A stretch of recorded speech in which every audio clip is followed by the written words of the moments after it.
We have seen, especially in the last week or two, the confidence, especially from the parliamentary Tory party in Boris Johnson, be very, very, very shaken.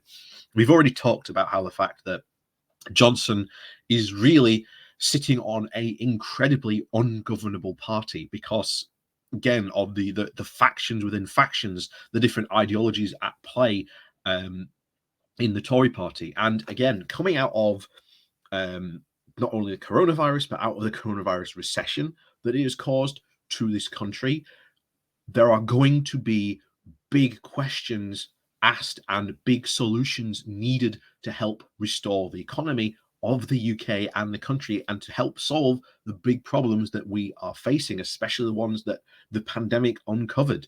People aren't just going to let these, you know, questions lay scattered on the ground. And again, it will be a massive boost for Labour to start thinking on those questions and to start providing answers. And they are to some extent. And indeed, on the left, there are all these solutions that we have for these big questions of our time, as how do we solve the problem of austerity? Very easily. Investing in infrastructure, like again, the eastern leg of the HS2, and again, the Northern Rail Powerhouse project, again, big vital infrastructure projects that would massively help unlock the economy of the north and the northern cities by connecting them with rail. Again, it would take more cars off the road.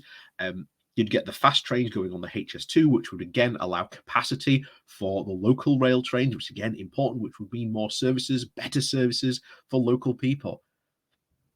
Again, we can have all this. It's just we've got to spend and invest the money in this. This isn't an either-or game.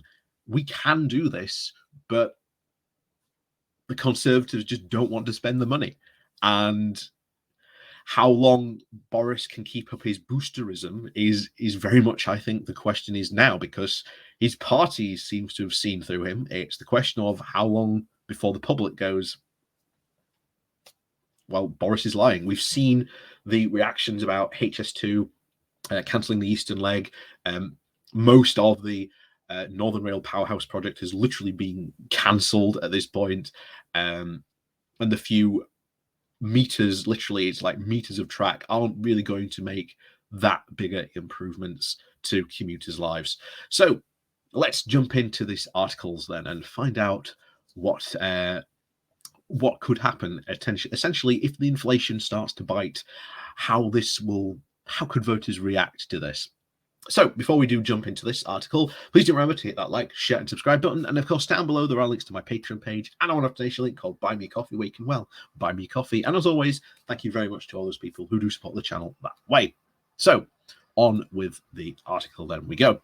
So this comes from The Guardian. The title, When Inflation Bites, Support for the Tories Will Further Erode. Hang on. Yep. Inflation has hit its highest levels in a decade. For most people, prices are rising faster than wages. Energy bills are soaring, the Bank of England is poised to raise interest rates next month, and personal taxes are going up in the spring. While a tough winter looms. And it's not hard to see why Boris Johnson has hit the panic button with his plan to ban MPs from holding consultancy jobs. On its own, the government could perhaps ride out the sleaze scandal on the grounds that voters think, very wrongly, that politicians are all as bad as each other. But sleaze puts a very struggling economy in a very potent toxic mixture, especially since a long period of one-party rule makes voters very susceptible to the most powerful of political messages: time for change. Objectively, things could hardly look more promising for Labour. A government that was spent the next year trying to explain away falling living standards and a record for the NHS waiting lists would present very easy targets, yet the opposition isn't giving the impression that it expects to win the next election. Instead, it displays a very lack of self-confidence that is both irrational and potentially self-fulfilling. Sure, there are reasons not to get carried away. Labour at the moment is neck and neck in the polls with the Conservatives, but was streets ahead in the 1990s when Tony Blair was the leader of the opposition. Unlike then, focus groups say they really don't know what Labour stands for under Keir Starmer. I've been saying that for years. I've been saying that for the longest time on this channel. If the Prime Minister was able to survive the mishandling of the pandemic, then why should he not be able to survive a midterm sleaze scandal?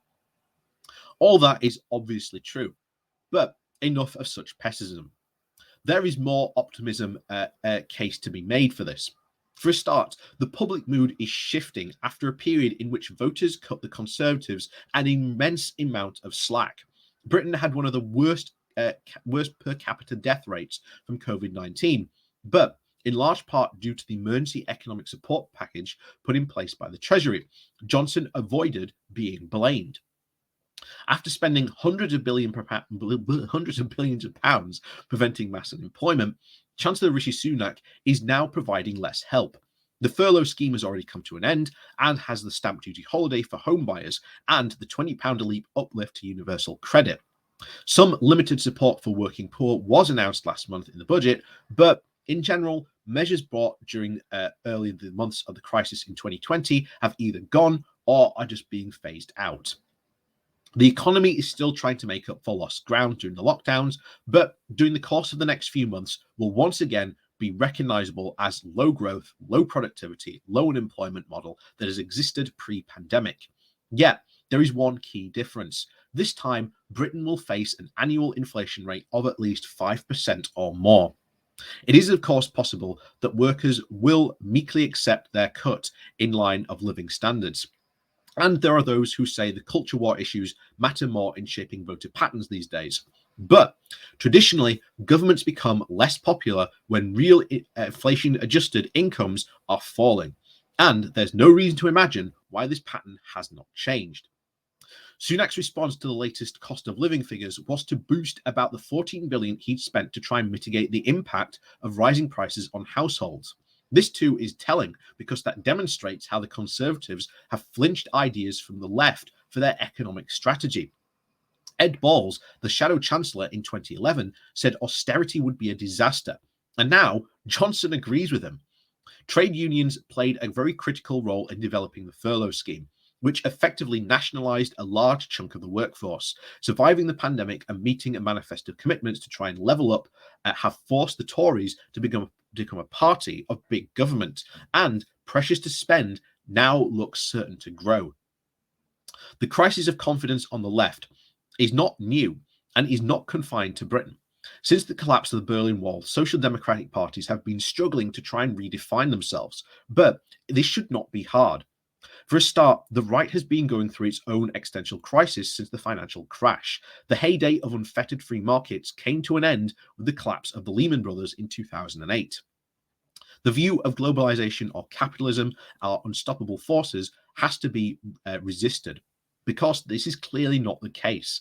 Areas such as tackling climate change or cracking down on tax avoidance by multinational corporations, a more interventionist approach is now more widely accepted. The ideas for reform are coming from the left, not the right. That said, Labour still has to convince voters that it has the answer to these issues that concern them. Paying the bills, job security, decent public services are among them. Starmer and his shadow Treasury team are rightly making this a priority. Finally, the left needs to remember its own history. Labour's big victories have come when it's not when its people tells them how bad things are, but when it shows how much better they could be. A spike in inflation will give the party a chance to be heard, and it must show that it has a vision for the future that people can believe in. And I completely agree. This is what I have been saying for ages now. Starmer has to put forward a vision for Britain. And I've said it, I don't know how many countless times. Look, I would love for Corbyn to be the leader. I really would. But I think his time in leadership showed that he was not the leader that we need. The idea is perfect. I think he would have been a far, far better deputy leader than a leader. But at the moment in the Labour Party, you look at who maybe could step up. There's talks already maybe of Angela Rayner, maybe stepping up to replace Keir Starmer. There's all sorts of rumours maybe about Andy Burnham returning to the Labour Party and maybe having his own run. Again, all these are big possibilities, but we on the left and in Labour must not be afraid to be ambitious and to tackle these big ideas and show that yes, we can bring change to this country in a very big way. We just have to have the will and the strength to be able to do it. And you see the thing with the furlough scheme was nowhere near as good as what other European countries had. Nowhere near as good. We're looking at the investment in rail infrastructure recently, the hashtag, rail betrayal, which it really was, has completely destroyed any idea of leveling up the north. We know that's not going to happen. We knew it was never going to happen from the start. So Labour has a massive opportunity here to really strike. But they have to be not afraid to be ambitious about it. Because if they are, that's when things will start to crumble apart. But as was said there, the left has the ideas to the big problems of these days and how to solve them. We just have to learn that we have to be able to sell them right. And we saw that during the Corbyn years. We have to have better PR to put our ideas across to the public. The free broadband was sold completely wrong. I've said this before. The free broadband, while, again, you look at South Korea that does it, massive boost to their economy, something about like 2 billion pounds a year. It adds to their economy and it builds the economy year on year on year from what they do for that. But that was sold in South Korea as an educational benefit.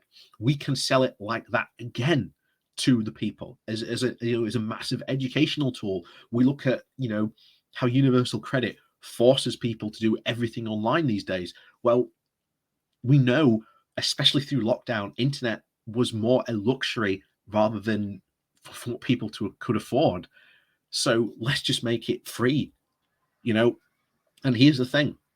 Companies will still survive because they will find a way to provide a better service. They will find ways to survive. So the paid broadband's not going to go anywhere. They will find ways to survive, and they will. They're not going to disappear overnight. But as always, like I say, we'll probably end up talking more about these on our good morning walks in the future, as we always do. But so always do remember, come join me on Saturday mornings at 8 o'clock ish. Like I say, ish. But as always, thank you very much for watching. Please do remember to hit that like, share, and subscribe button on your way out. And of course, down below there are links to my Patreon page and a one-off donation link called Buy Me Coffee, where you can buy me coffee. And as always, thank you very much for watching.